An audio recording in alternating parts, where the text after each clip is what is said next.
Okay, so let's talk about cordage real quick. Now our cordage, remember I told you in this bag that I have some stakes in, I also have some paracord. And I have about two 25-foot lengths of paracord in here, as well as a couple just prusik loops. And those are just easy pieces and parts for putting up shelters and tarps. And then I carry a roll of number 36 bank line as my utility cordage. Generally speaking, I only use my paracord for structural materials. And I like to use prusik loops a lot of times with tarps that are made from bank line because it's a smaller diameter than the paracord.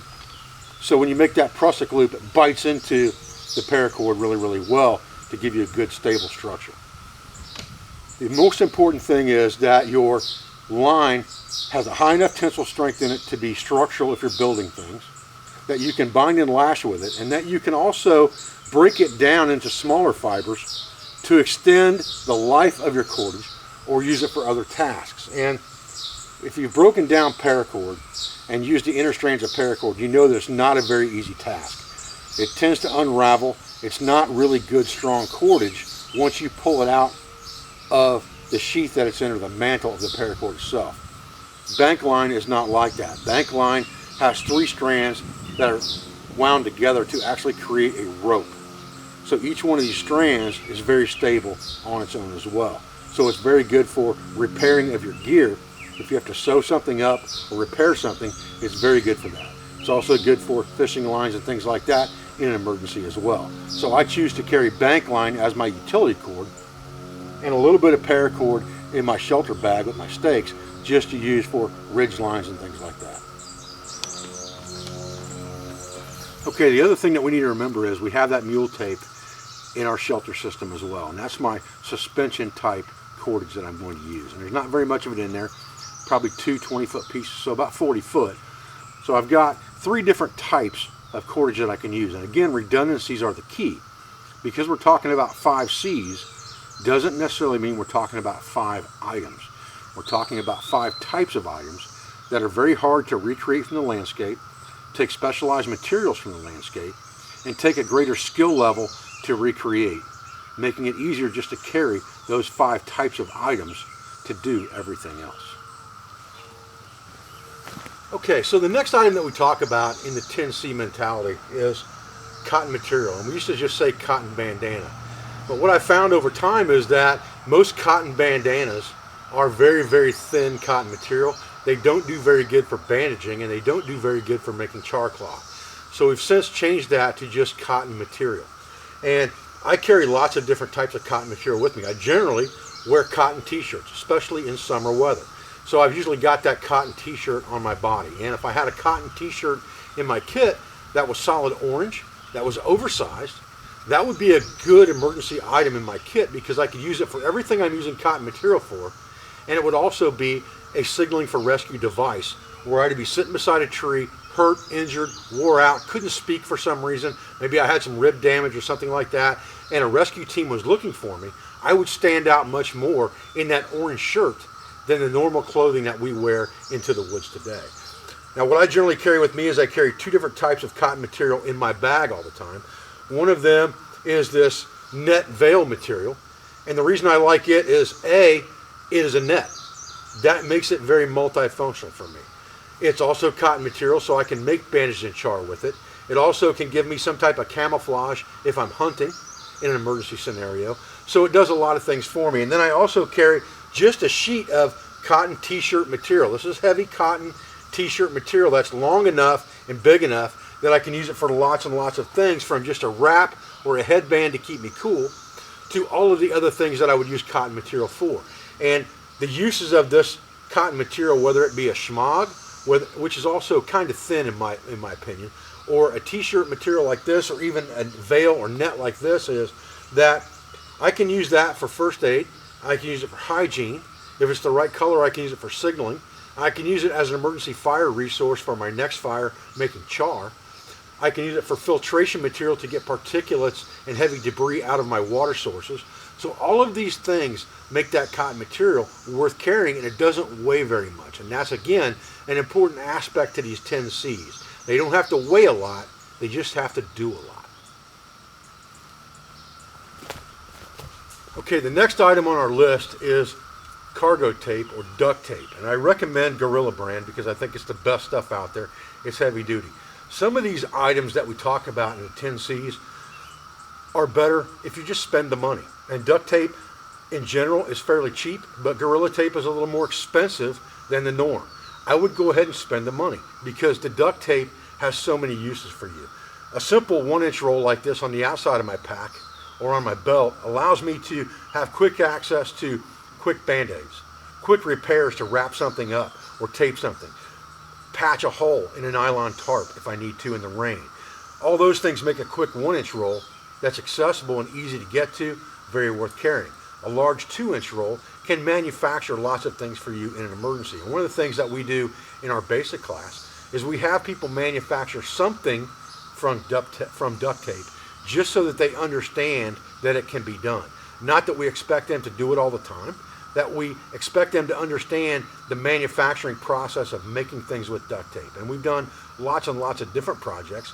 We've made haversacks, we've made canteens, we've made knife sheaths, we've actually made duct tape shoes. And all of these things are not to get you to waste a whole roll of duct tape. They're to get you thinking and get you to understand the versatility of that roll of tape that you're carrying for that one-time emergency when you may have to manufacture something with that duct tape. But carrying this stuff is crucial. It doesn't weigh a lot. It's probably going to be the heaviest item in your pack if you're carrying a full 2-inch roll next to a full water bottle. But the versatility of this, even when it comes to starting fire, because it is highly flammable, is crucial. All right, so the next item on our list is the compass. And just like every other piece of our kit, it has to be multifunctional in nature. So just any old compass really isn't good enough. And like the duct tape, with the compass, I would say spend the money. If this is something you're going to trust your life to, if you decide to self-navigate or self-rescue, then it needs to be a good quality compass. I recommend the Suunto MC2 is my #1 compass. I own 3 or 4 of these myself, and anytime someone asks me which compass should I buy, I tell them to buy the Suunto MC2. This is the best compass for the money on the market today, in my opinion, bar none. So let's talk about what this compass has to do for us. First of all, it has to be a good navigational aid. I need to be able to sight bearings at distance with it, which means I need a movable bezel ring. I want it to have adjustable declination if I'm using it with a map so that I can use it anywhere that I happen to have a map for. I also want this thing to have a good mirror on it, not only so that I can sight those visual bearings and look at my bezel ring to adjust the needle to the doghouse while I'm putting a travel bearing into my compass, but also so that I can use it for a signal mirror if I need to, because it has a hole right here. It's easy enough to aim it. I don't have to have a designated signal mirror if I've got this. It also gives me a first aid device so that I can see things that I might not be able to see without this mirror. And then it needs to have a magnifying glass on it that's at least capable of igniting charred material or fungus type materials that are dried out, so that I can also use it as a fire starting device. The other advantage to having the magnifying glass on here is if I am vision impaired in some way, and I do wear reading glasses, I have them on my neck right now. If I were to lose or damage these reading glasses, it gives me that last ditch thing that I can use to be able to see things with. And that's important as well. It also gives me an inspection device for first aid. So this is a fire starting device, it's a first aid device, it's a signaling device, and it is a navigation device. And that's important to understand as well.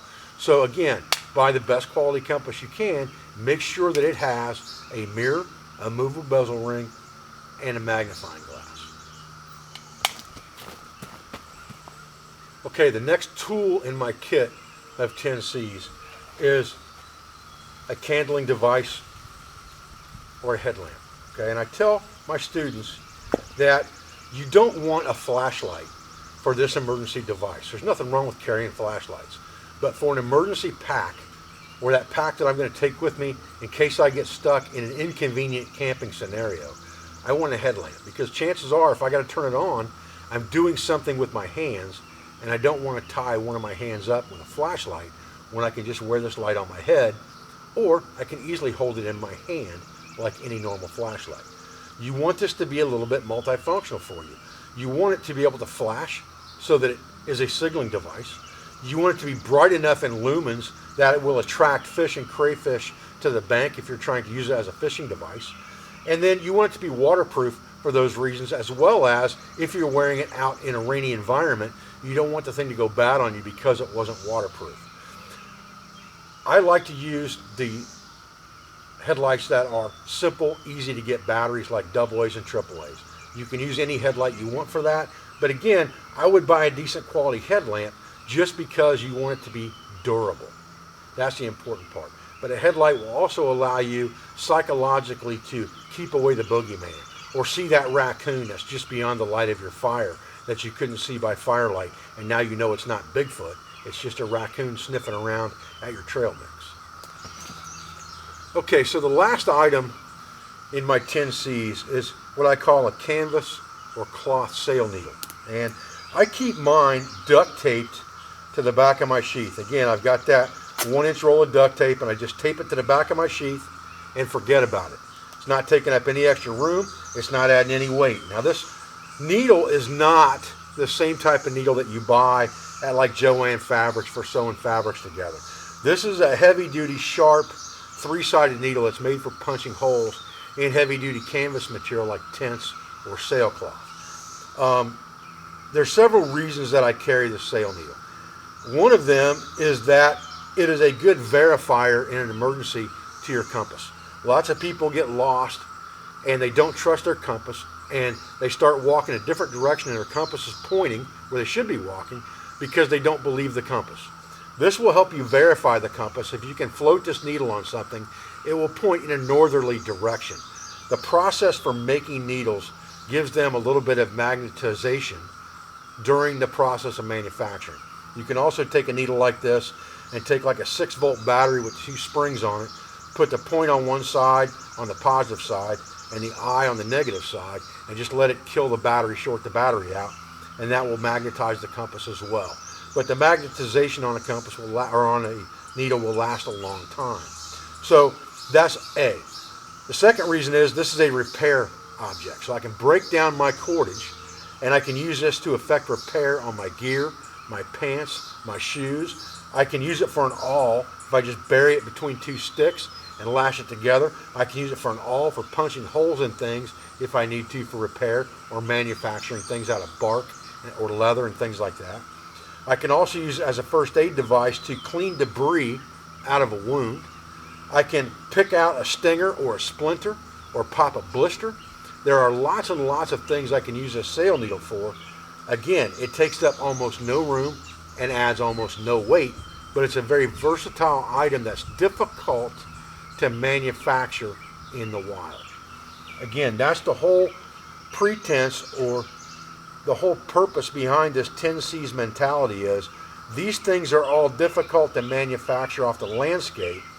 Take a specialized material or a specialized skill level to manufacture off the landscape, and they're easy enough to carry, and they're multifunctional enough to help you affect short-term survivability. All right, so let's talk about how we're going to pack up these items in our backpack, because that's important as well. How we pack our kit and distribute the weight within our pack is important. You see, I've got a piece of paracord here with a waterproof lighter case on it. It's just attached to the inside of my pack, and it's kind of like my drop-dead emergency backup lighter that I just tuck inside here when it's all said and done. But if I need to get to it, it's always there. Now, I've got this sleeve that I talked to you about right here, and generally I just slip in my space blanket and my trash bag liner right there. Just close that over and forget it's even there. Those are my drop-dead emergency items. Now, I don't want all the heavy weight at the bottom of my pack. I want to distribute things a little bit, but I also want to bear in mind how fast I'm going to have to get to certain things in an emergency. So what I generally do is I take this bug net and I put it on the very bottom. And then I take the shelter system and I put it in next, right on top of that, just like that. Then the stakes lay right in front of that, inside the pack bucket, okay? Then I stand the pack up and I come over to one side and I put one water bottle on the outside of my pack, just like that. Once I've got that water bottle in that side, now I'm going to come around to the other side, and this is going to be just a few quick emergency items that I might need on the fly. So I put some cordage in there, I put my folding saw in there. We'll keep this stuff out for a minute because it's going to go in our pockets. Alright. Generally I'll put my headlight in there